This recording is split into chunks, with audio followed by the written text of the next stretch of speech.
사무엘하 7장 1절부터 17절까지 말씀 제가 봉독하도록 하겠습니다. 1절 여호와께서 주위의 모든 원수를 무찌르사 왕으로 궁에 평안히 살게 하신 때에 왕이 선지자 나단에게 이르되 볼지어다 나는 백향목 궁에 살거늘 하나님의 궤는 휘장 가운데 있도다. 나단이 왕께 아뢰되 여호와께서 왕과 함께 계시니 마음에 있는 모든 것을 행하소서 하니라. 그 밤에 여호와의 말씀이 나단에게 임하여 이르시되 가서 내 종 다윗에게 말하기를 여호와께서 이와 같이 말씀하시되 내가 나를 위하여 내가 살 집을 건축하겠느냐. 내가 이스라엘 자손을 애굽에서 인도하여 내던 날부터 오늘까지 집에 살지 아니하고 장막과 성막 안에서 다녔나니 이스라엘 자손과 더불어 다니는 모든 곳에서 내가 내 백성 이스라엘을 먹이라고 명령한 이스라엘 어느 지파들 가운데 하나에게 내가 말하기를 너희가 어찌하여 나를 위하여 백향목 집을 건축하지 아니하였느냐고 말하였느냐. 그러므로 이제 내 종 다윗에게 이와 같이 말하라. 만군의 여호와께서 이와 같이 말씀하시기를 내가 너를 목장 곧 양을 따르는 데에서 데려다가 내 백성 이스라엘의 주권자로 삼고 내가 가는 모든 곳에서 내가 너와 함께 있어 내 모든 원수를 내 앞에서 멸하였은즉 땅에서 위대한 자들의 이름같이 내 이름을 위대하게 만들어 주리라. 내가 또 내 백성 이스라엘을 위하여 한 곳을 정하여 그를 심고 그를 거주하게 하고 다시 옮기지 못하게 하며 악한 종류로 전과 같이 그들을 해하지 못하게 하여 전에 내가 사사에게 명령하여 내 백성 이스라엘을 다스리던 때와 같이 아니하게 하고 너를 모든 원수에게서 벗어나 편히 쉬게 하리라. 여호와가 또 내게 이르노니 여호와가 너를 위하여 집을 짓고 내 수완이 차서 내 조상들과 함께 누울 때에 내가 내 몸에서 날 내 씨를 내 뒤에 세워 그의 나라를 견고하게 하리라.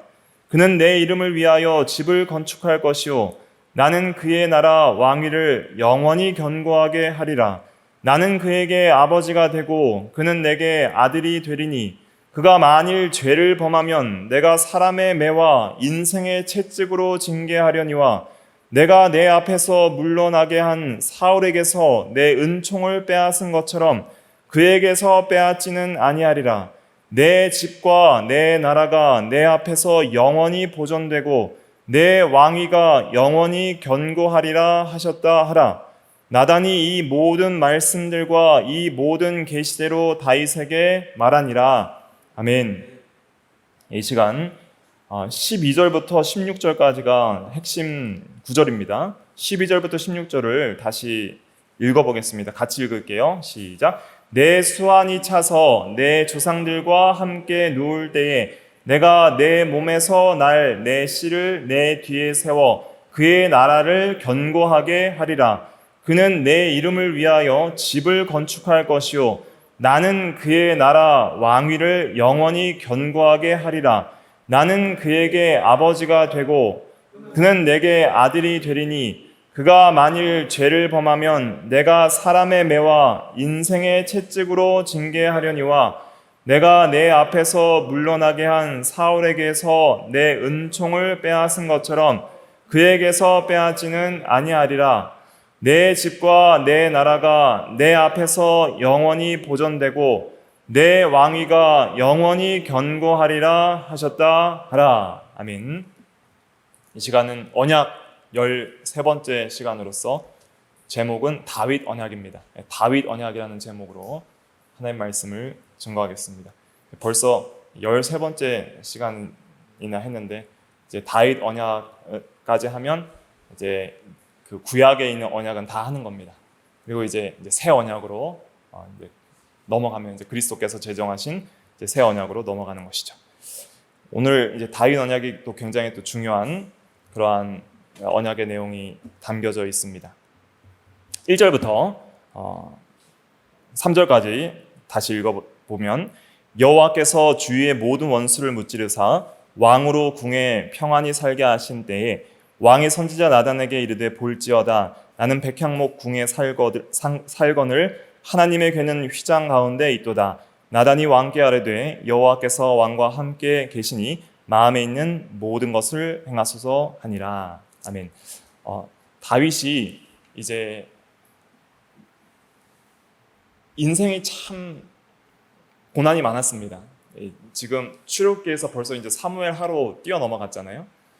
출애굽기 이제 마지막에 성막 건축하고 그 다음에 이제 광야 40년 시간 지나고 이제 여호수아서에 들어가면 여호수아를 통해서 출애굽 제 2세대들이 이제 가나안 땅을 정복해서 땅을 차지하게 됩니다. 하나님께서 가나안 땅을 다 점령하라고 했는데 가나안 족속들 중에 여러 민족들을 다 무찌르지 못하고 남겨뒀어요. 그것은 마치 우리가 하나님의 나라 백성이 되었고 죄와 싸워 이겨야 되지만은 다 싸우지 못하고 우리의 옛사람의 죄성들을 남겨놓는 것 같은 것이죠. 그러한 민족들 중에 특별히 이 블레셋이라는 민족이 있었는데 그 블레셋이라는 민족은 이제 사사기 때 들어가면 이제 삼손 때의 이스라엘을 이제 지배하는 그러한 민족이 됩니다. 그래서 사사기의 역사는 어떤 역사냐면은 계속 우상을 섬기면서 심판을 받고 그리고 부르짖을 때에 구원하는 그런 역사예요. 그래서 사사기는 크게 4가지 사이클이 돌아가는데 이스라엘의 불순종, 우상 숭배, 그러면 그 불순종에 대한 하나님의 징계, 심판은 이방 민족이 그 이스라엘을 쳐들어가면서 지배함으로써 이루어지고 그러한 지배 가운데 종살이하면서 다시 고통받는 이스라엘 백성들이 회개하고 부르짖을 때에 회개가 일어날 때에 하나님께서 사사를 보내사 구원하는 그래서 불순종, 심판, 회개, 구원이라는 이 사이클이 계속 돌아가게 됩니다. 근데 이 사이클이 처음에는 잘 돌아가요. 그런데 나중에는 아예 회개를 안 해요.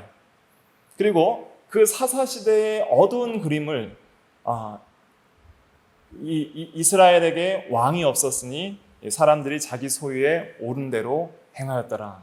그렇게 어떤 왕이 없는 삶을 사는 그런 자기중심적인 죄의 종로로 타는 삶을 사사시대가 그리고 있습니다.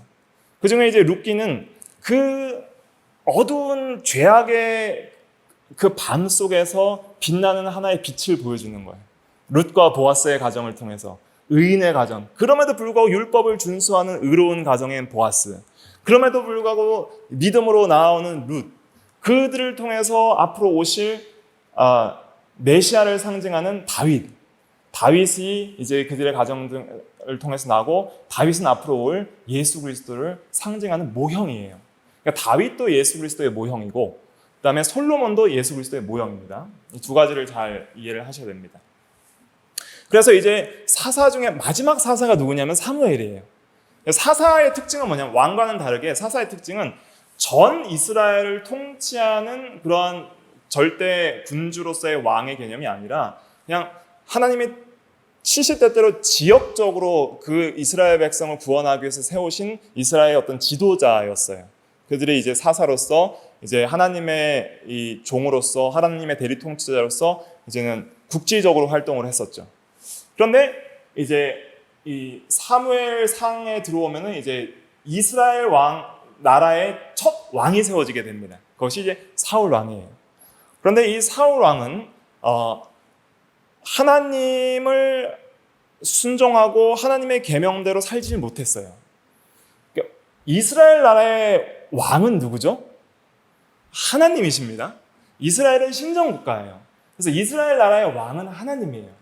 그런데 하나님께서 인간 왕을 세우신 이유는 무엇이냐면 하나님의 통치가 인간들에게 직접 전해져서 인간들이 이 모세의 언약대로 시내산에서 모세의 언약을 받았기 때문에 그 법대로 자기들이 잘 순종을 하면 하나님의 통치가 직접적으로 이 하나님의 백성들에게 임하여서 하나님의 나라가 이 공의와 의와 사랑이 풍성한 나라가 될 텐데 그런 하나님의 직접적인 율법을 통한 또 성령을 통한 통치가 제대로 이루어지지 않고 이스라엘 백성들이 불순종하니까 하나님께서 대리 통치자를 세우시는 거예요. 그래서 그 대리 통치자는 참으로 하나님을 경외하고 하나님의 법대로 살면서 이 왕의 자격은 뭐냐면 첫째로는 하나님을 온전히 순종해야 하는 사람이어야 됩니다. 하나님을 자기가 온전히 순종하면서 그 하나님의 통치를 백성들에게 이루어서 백성들이 왕을 섬기는 게 아니라 백성들이 하나님을 섬길 수 있도록 인도하는 역할이 이스라엘 나라의 왕의 역할이에요.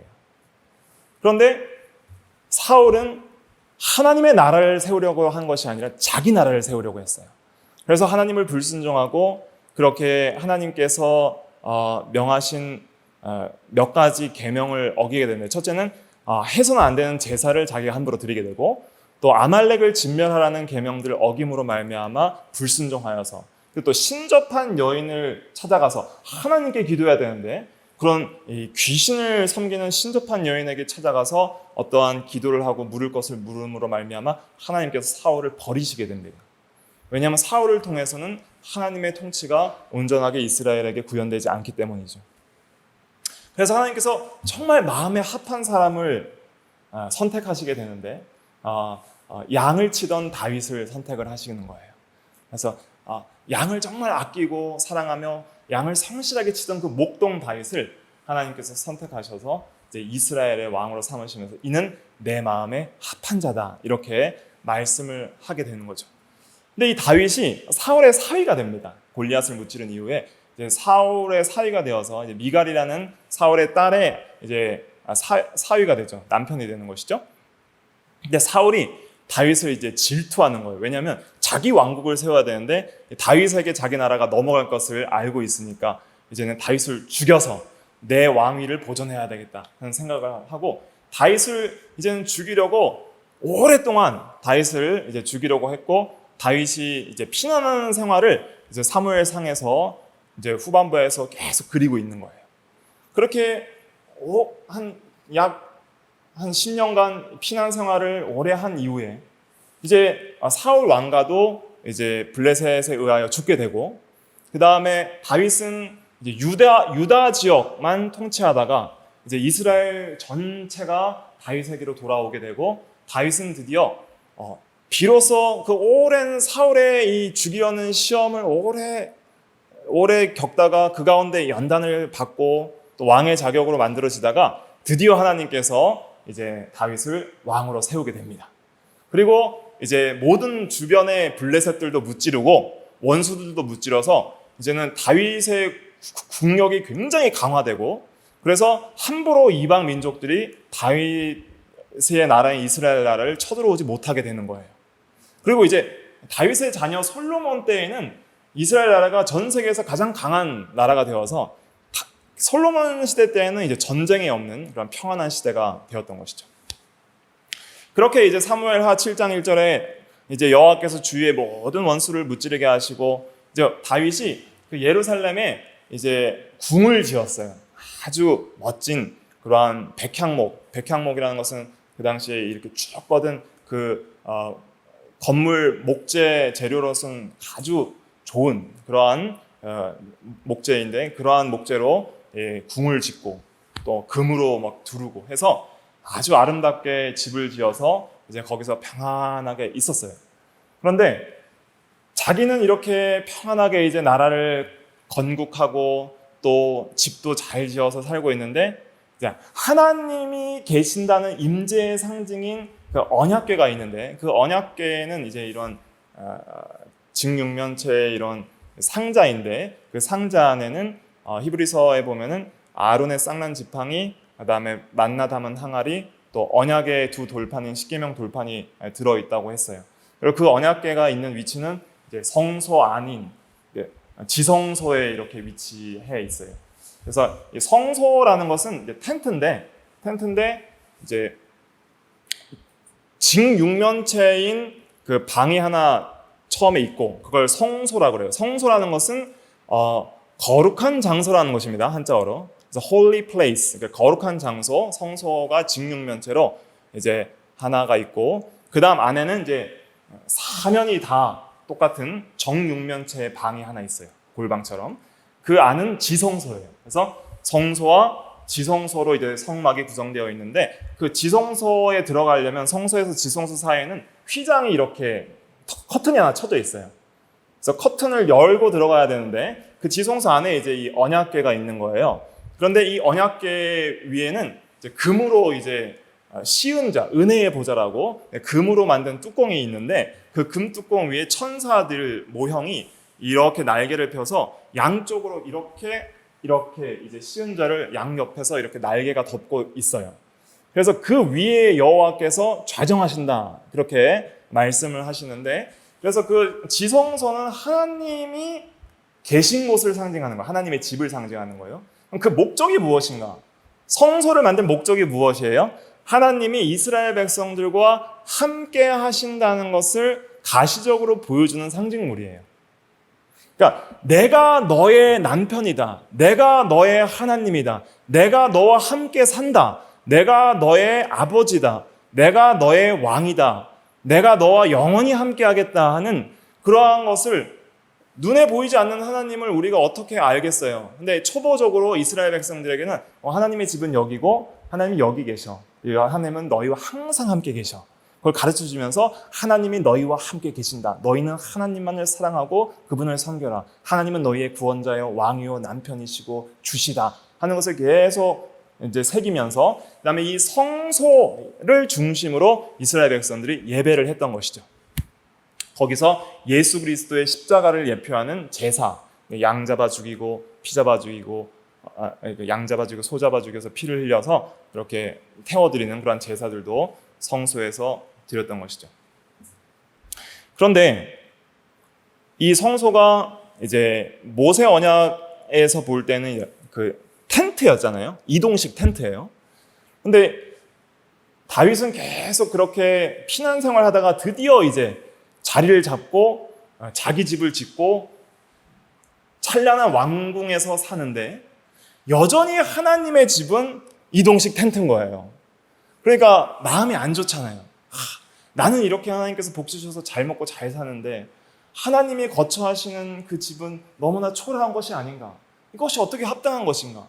이건 안 되겠다. 내가 하나님의 집을 아주 잘 지어야 되겠다. 이러한 마음을 이제 가지게 된 거예요. 그것은 좋은 마음이에요? 안 좋은 마음이에요? 좋은 마음인 거예요. 하나님을 사랑하는 마음이고 좋은 마음인 거예요. 그래서 열왕기상 18장 18절에 보면 성전을 건축할 마음이 있으니 내게 이 마음이 있는 것이 좋도다 이렇게 여호와께서 말씀을 하시는데, 그것을 이제 원어적 의미로 풀어서 설명하면 이제 잘하였도다, 칭찬할 만하다, 이렇게 성전 건축할 마음이 있다는 것이 열왕기상 8장 18절에는 정말 잘한 것이고 좋은 마음이고 칭찬할 마음이다 이렇게 하나님께서 칭찬을 해 주십니다. 그런데 문제가 뭐냐면 그것을 하지 말라고 하세요. 나단을 통해서 이제는 성전 건축하지 말라 이렇게 말씀을 해주시는 거예요.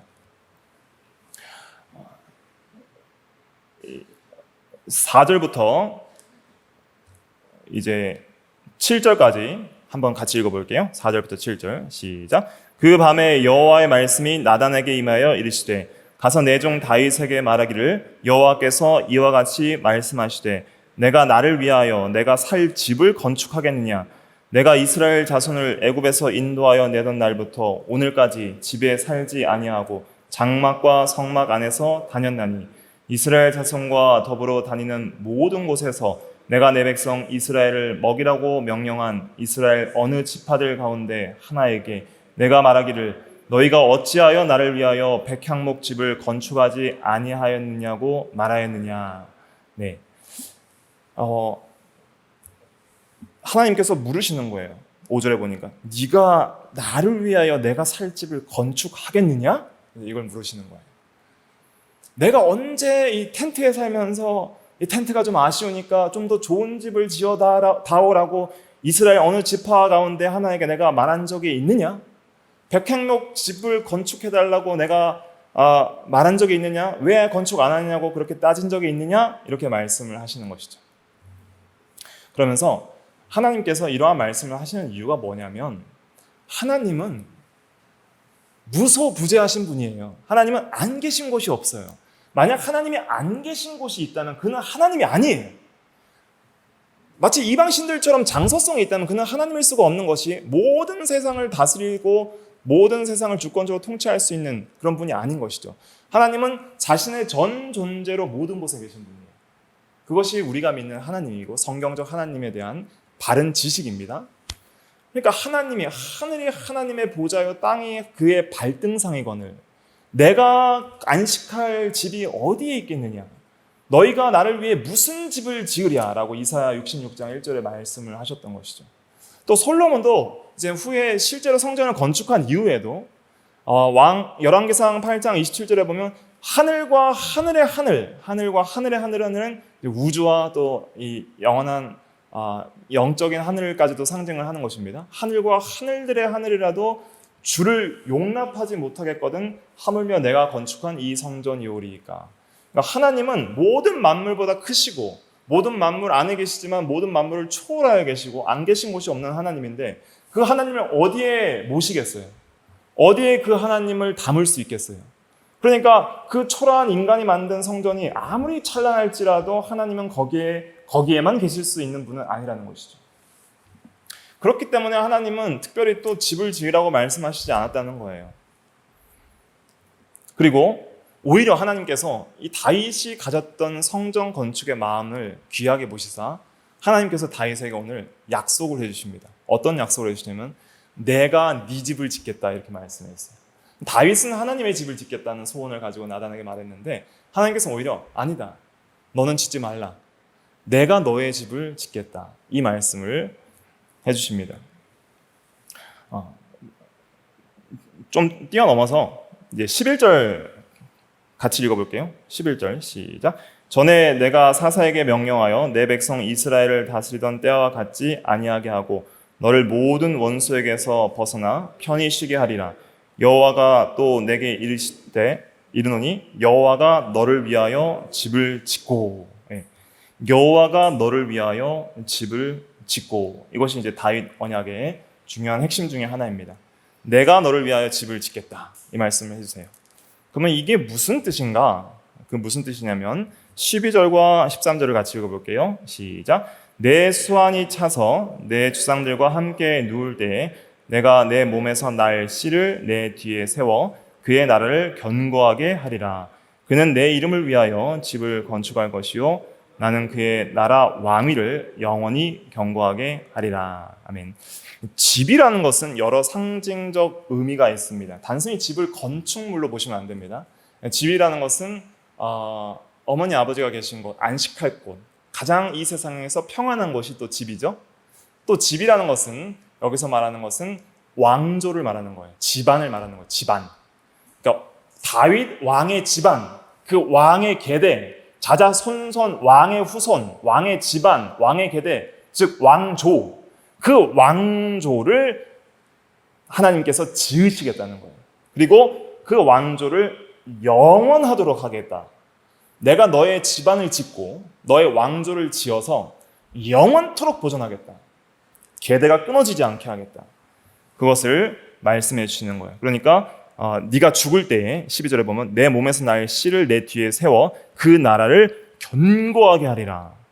그리고 이제 그는 내 이름을 위하여 실제로 성전을 건축할 것이지만은 나는 그의 나라 왕위를 영원히 견고하게 하리라. 여호와께서는 다윗 왕과 다윗 왕의 아들 후손의 왕위를 영원히 견고하게 하시면서 그 왕조를 지어주시겠다고 약속을 하시는 거예요.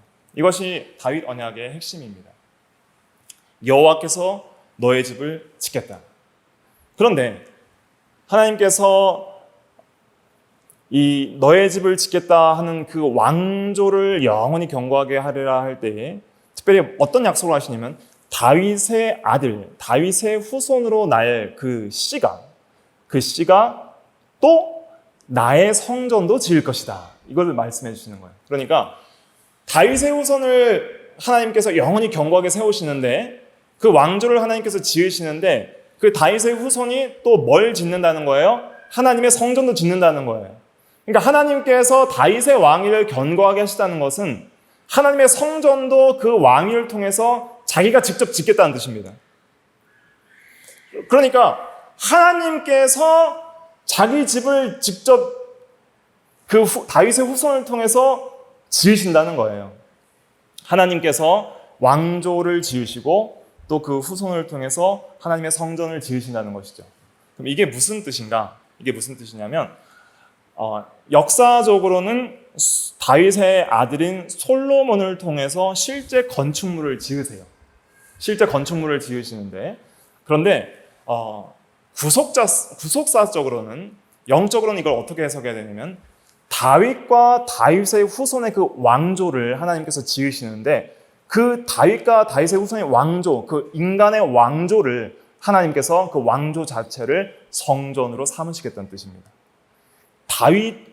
다윗의 왕조 자체를 하나님의 집으로 삼으시겠다는 거예요. 이것이 중요합니다.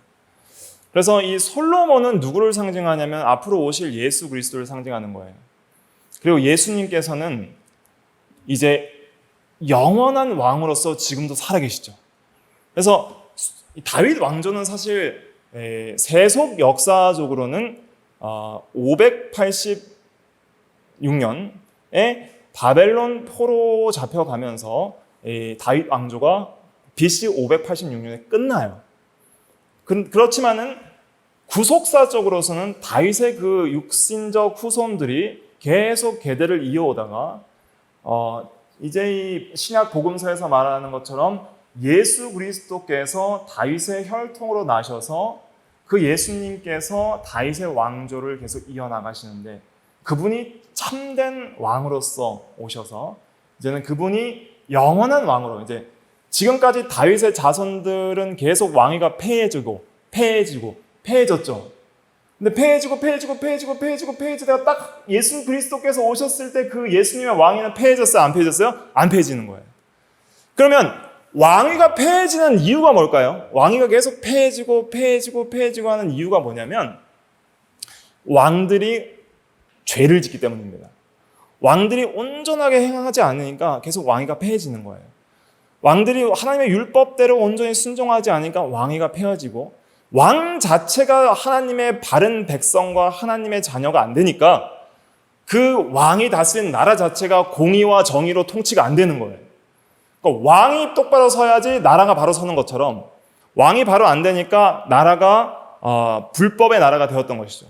그러니까 왕들이 비록 비교적 선한 왕도 있었지만 다들 죄들이 있었던 것이죠.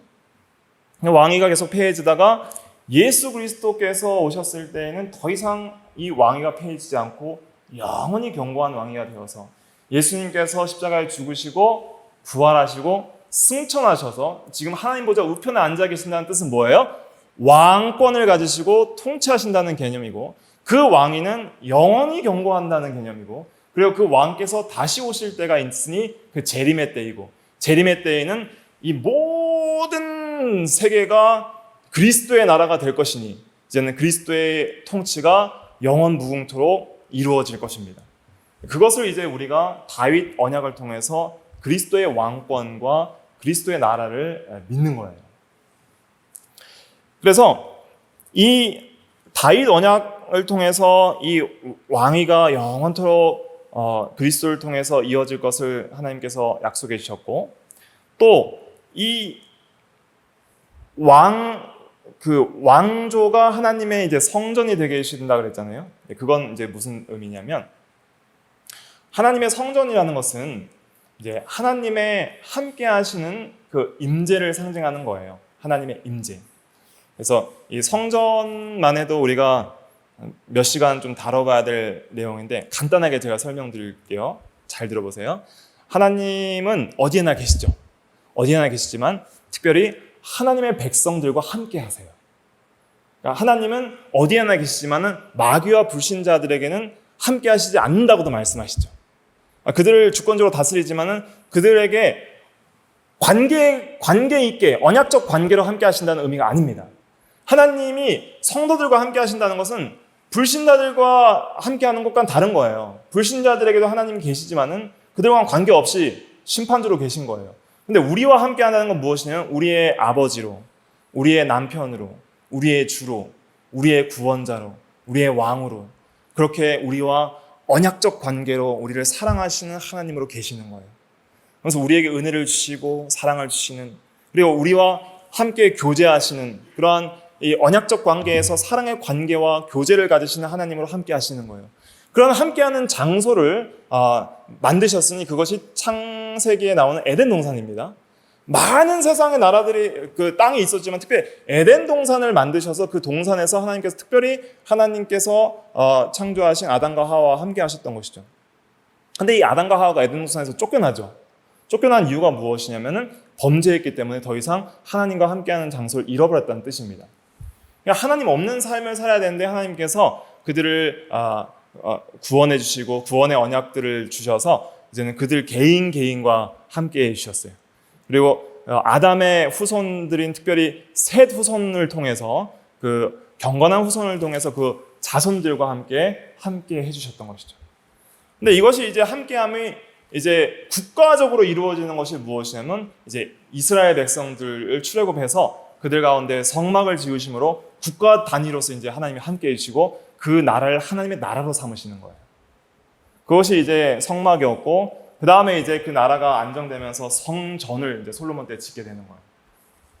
그런데 이 성전이 이제 나중에 이스라엘 범죄함으로써 또 회파가 됩니다. 완전히 부서지고 그 다음에 바벨론 포로 70년 생활한 이후에 그 다음에 스룹바벨을 통해서 70년 이후에 또 스룹바벨 성전을 지어요. 그것이 이제 학개서에서 말하는 성전 건축에 대한 내용이고, 그런데 이러한 성전들은 그냥 외형적 모형이고 상징물이에요.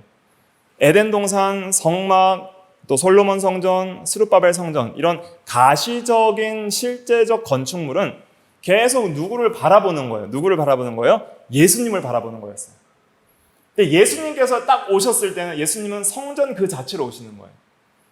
말씀이 육신이 되어 사람들 가운데 계심에, 그래서 예수님께서는 참 하나님이신데 그 하나님 자체가 하나님의 백성들과 함께 하시려고 육신을 입고 이 세상에 오시는 거예요.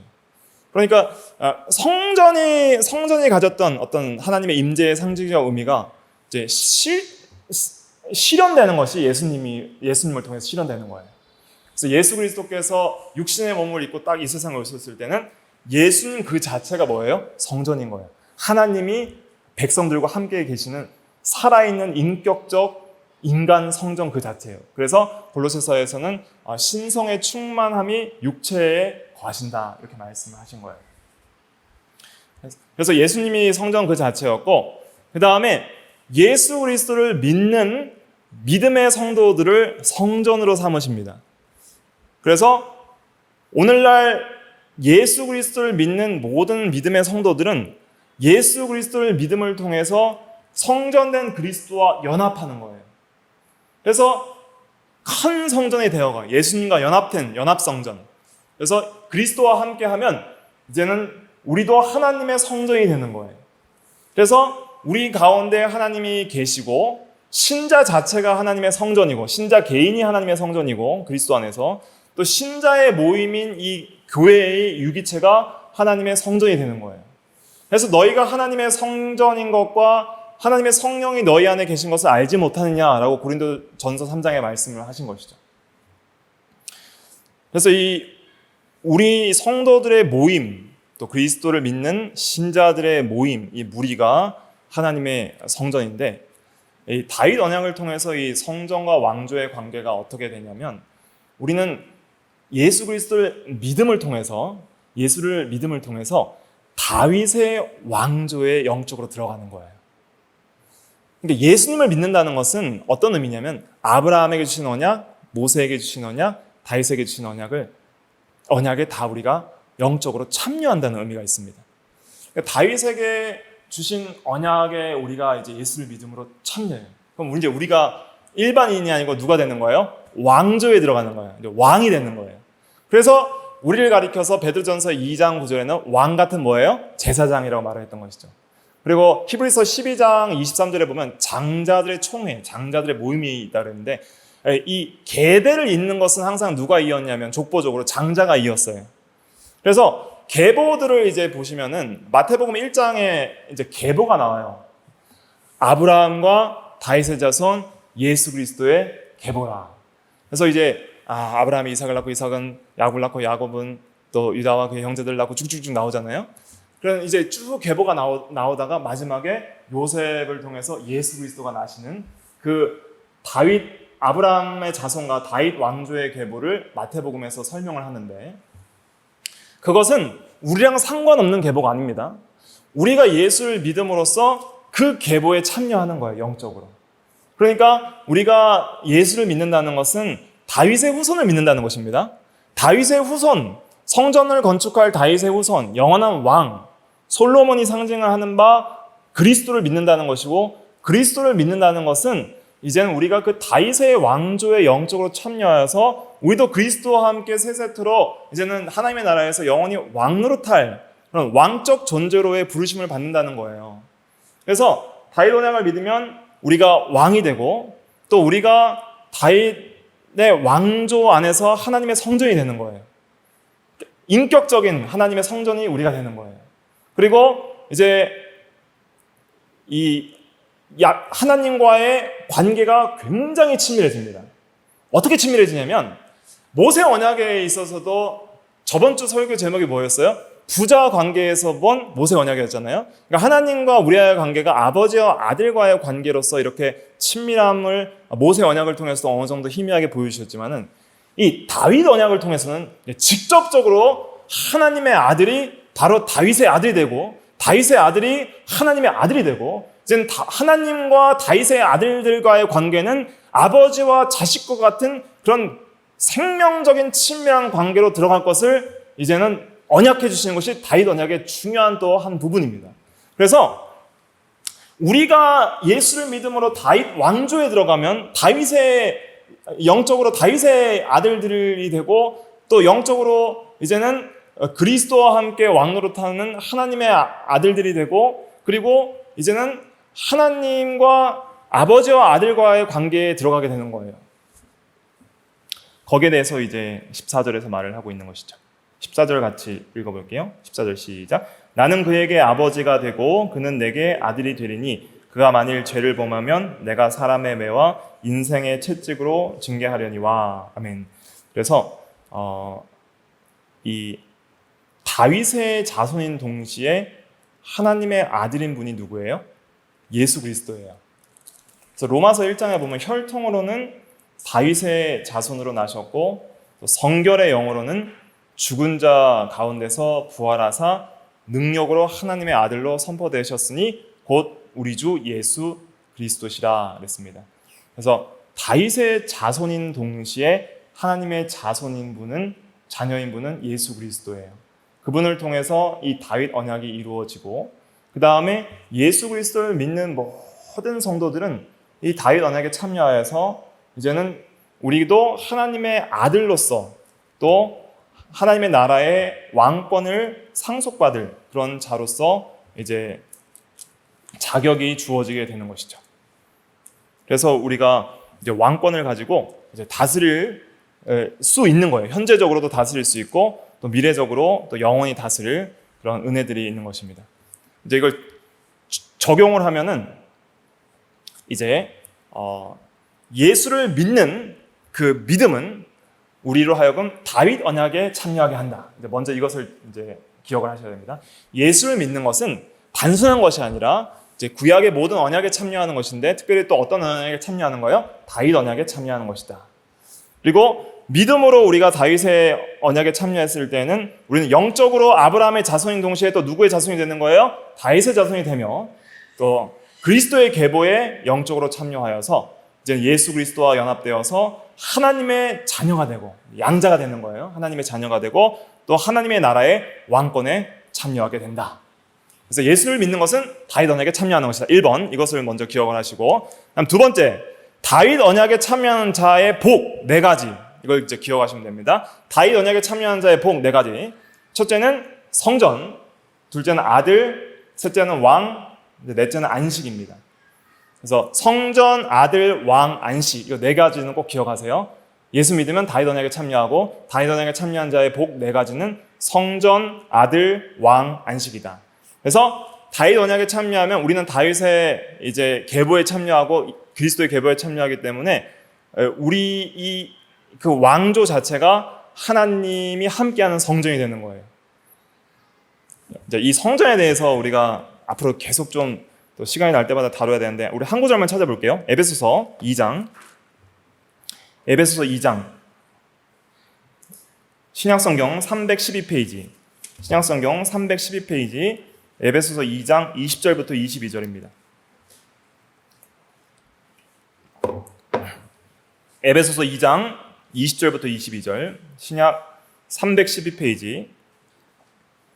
에베소서 2장 20절부터 22절 다 찾으셨으면 같이 읽어볼게요. 시작. 너희는 사도들과 선지자들의 터 위에 세우심을 입은 자라. 그리스도 예수께서 친히 모퉁이 돌이 되셨느니라. 그의 안에서 건물마다 서로 연결하여 주 안에서 성전이 되어가고 너희도 성령 안에서 하나님이 거하실 처소가 되기 위하여 그리스도 예수 안에서 함께 지어져 가느니라. 아멘.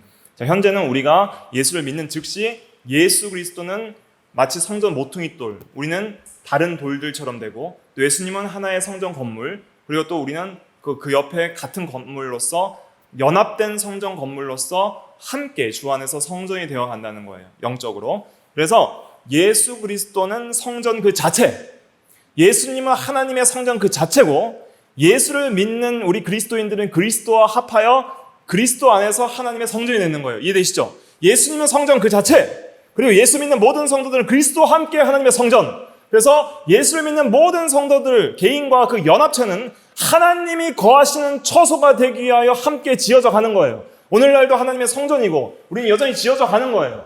근데 그 성전을 건축하라는 말씀이 여러 서신서에서 등장하는데 성전 건축의 핵심은 무엇이냐면 우리가 말씀대로 순종하여 거룩한 삶을 사는 거예요. 내가 하나님이 거하시기에 합당한 성전이 되려면 내가 어떻게 해야 돼요? 거룩해야 돼요. 하나님의 성전은 거룩하니 너희도 거룩하니라. 그러므로 우리가 말씀을 모세의 율법을 잘 순종하여서 하나님이 거하시기에 합당한 거룩한 사람이 돼야 우리의 마음이 죄를 회개하고 깨끗해지고 우리가 거룩한 말과 거룩한 행실들로 거룩한 삶을 살아갈 때에 하나님께서 우리와 함께 하시기에 합당한 그런 장소가 우리가 되는 것이죠. 왜 우리가 하나님 없이 삽니까? 왜 우리가 하나님 없이 살아갑니까? 왜 하나님 없이 우리 스스로 인생에서 고생을 해나갑니까? 성도인데도 불구하고 거룩하지 못하기 때문입니다. 거룩한 성전이 아니기 때문에 하나님께서 함께 하시지 않는 것이죠. 물질적인 건물은 절대 성전이 아닙니다. 오늘날도 신약시대의 어떤 교회 건물 건축을 성전 건축이라고 말하는 것 자체가 신학적으로 오류가 있는 거예요. 절대 거의 교회 건물은 성전이라고 말하면 안 돼요. 우리 예수 그리스도를 믿는 성도 한 명 한 명의 연합체가 하나님이 거하시는 성전이에요. 이 성전이 완성될 날을 바라보고 있는데 그것은 무엇이냐면 바로 새하늘과 새 땅, 영원한 하나님의 나라예요. 영원한 하나님의 나라는 그 나라에 들어가면 건물 성전이 없어요. 그 안에는 성전을 볼 수가 없다 그랬습니다. 계시록 21장 한번 찾아볼까요? 계시록 21장 22절 신약 422페이지 계시록 21장 22절 계시록 21장 22절 다 찾으시면 같이 읽어볼게요. 시작. 성 안에서 내가 성전을 보지 못하였으니 이는 주 하나님 곧 전능하신 이와 및 어린 양이 그 성전이심이라. 새하늘과 새 땅 그리고 새 예루살렘 성, 이것은 이제 영원한 하나님의 나라를 상징하는 것인데 그 안에는 성전을 보지 못하였으니, 왜냐하면 하나님 자체가 성전이시고 그 새하늘과 새 땅과 새 예루살렘 성 전체가 성전이라는 거예요. 그러니까 전체가 성전이라는 것은 어떤 의미냐면 실제 구약시대 성전이 있을 때에는 하나님께 나아갈 수가 없었어요. 왜냐하면 성전 휘장이 인간과 하나님 사이를 담처럼 가로막고 있었기 때문에 아무도 못 갔고 1년에 단 한 번 7월 10일 대속죄일에 대스왕이 희생의 제물의 피만 가지고 1년에 딱 한 번 갈 수 있는 곳이 지성소였어요. 그런데 예수님이 십자가에 죽으시며 성전 휘장이 찢어지고 이제는 우리 신약시대 성도들은 어느 곳에 있든지 예수 그리스도를 믿음으로 그의 피를 의지하여 하나님 앞에 담대히 나아갈 수 있어요. 예배하고 기도하고 간구하고 어느 곳에 어디 있든지. 특별히 오늘날은 각자의 교회 장소에서 모여서 그곳이 하나님의 성전이 되고 하나님께 예배하는 처소가 되는 것이죠. 그런데 오늘날도 우리가 하나님께 나아가는데 제약들이 있어요, 없어요? 있습니다. 우리와 하나님 사이에 가로막는 담들이 생기는 거예요. 그게 뭐예요? 죄인 거예요. 죄를 지을 때마다 우리는 하나님께 담대히 못 나가요. 그럴 때마다 우리는 회개하고 그리스도의 피를 다시 의지하여서 언약을 갱신하고 다시 하나님께 회개하고 나아갈 수밖에 없는 것이죠.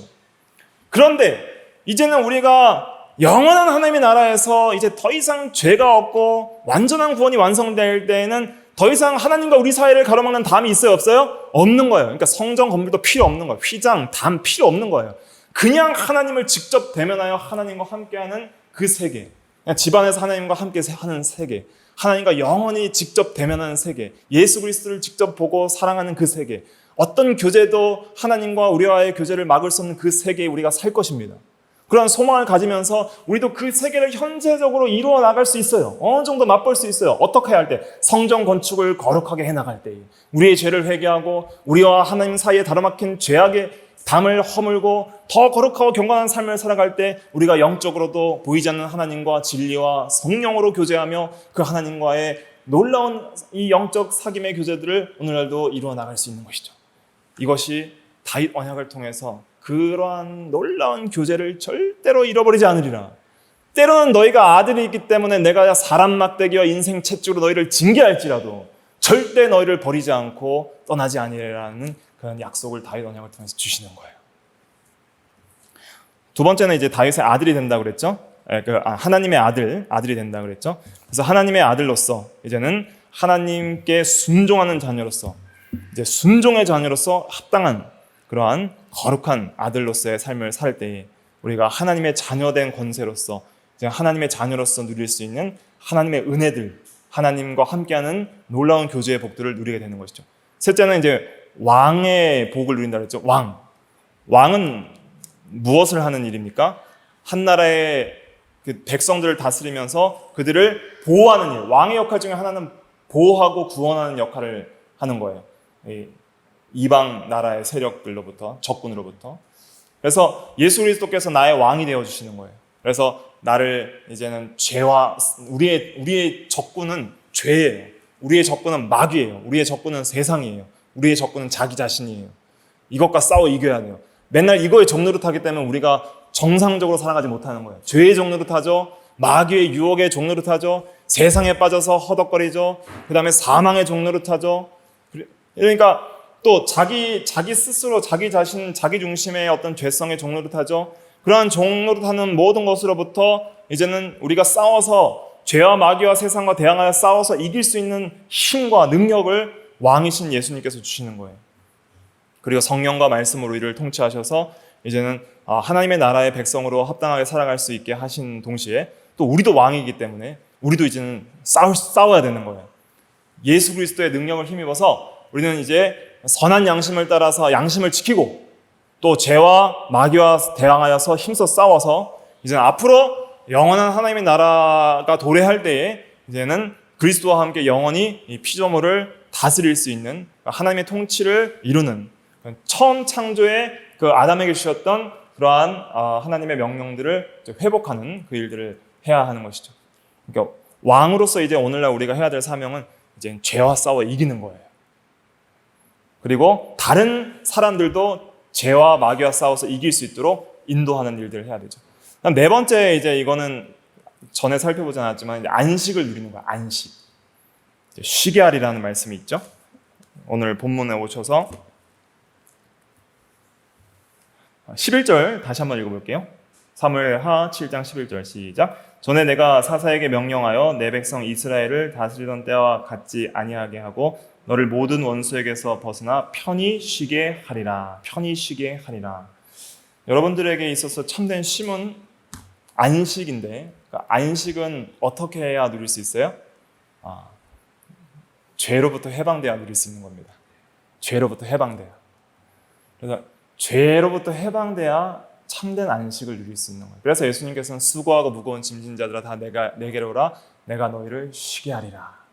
예수 그리스도께로 가야 죄로부터 해방돼요.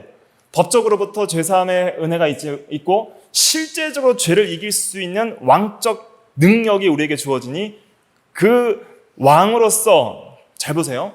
왕이 지면 종살이 하는 거예요. 왕이 지면 전 국가가 종살이에요.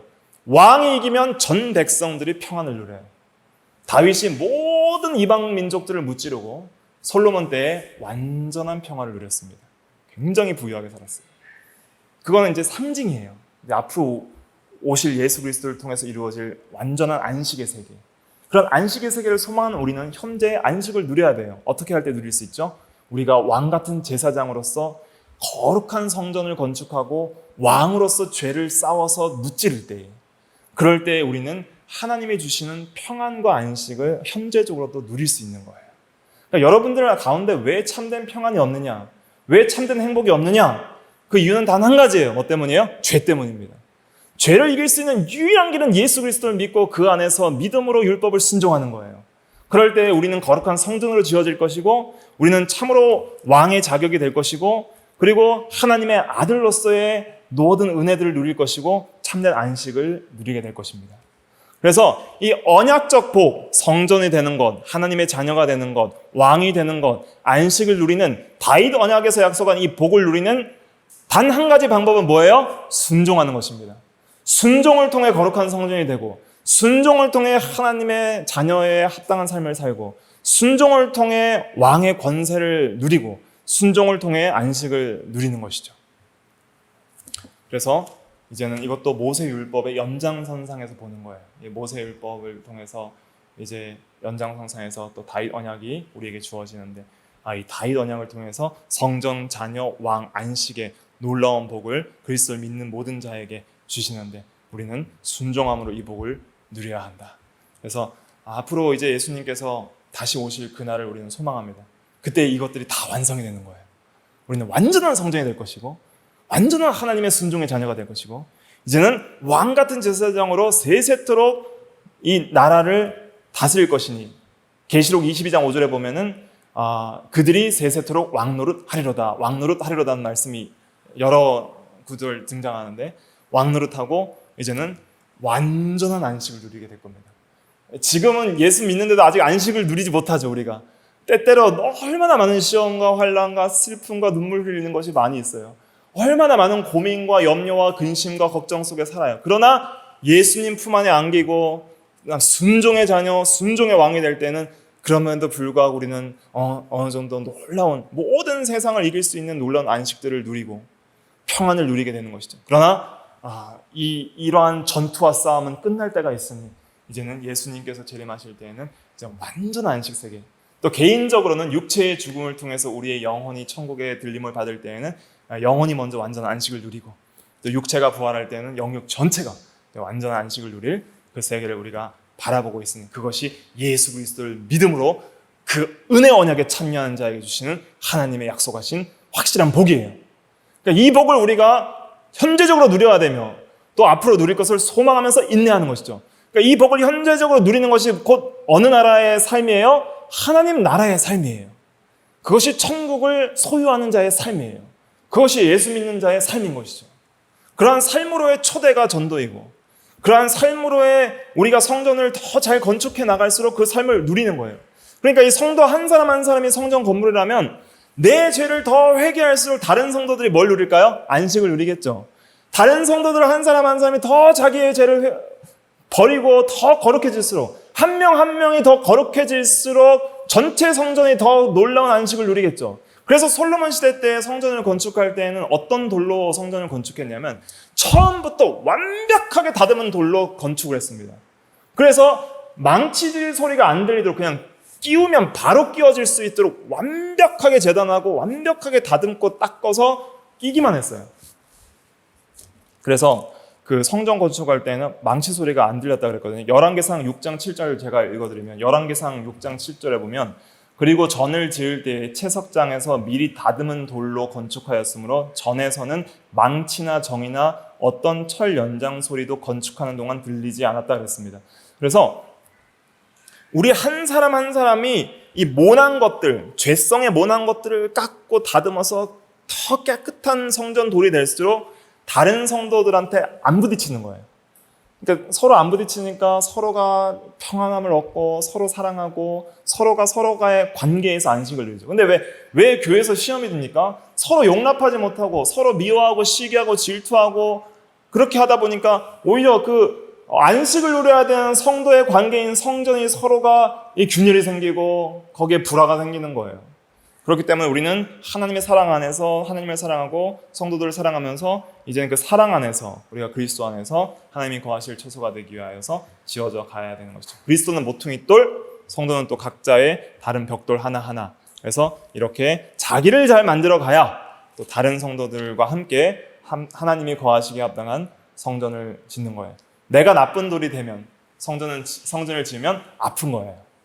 이것을 우리가 잘 기억하시고 우리가 이제 이러한 다윗 언약에 참여하게 하신 하나님의 놀라운 은혜, 또 그리스도의 복음의 놀라운 그 은혜들을 우리가 기억하고 감사해야 되겠습니다. 기도하겠습니다.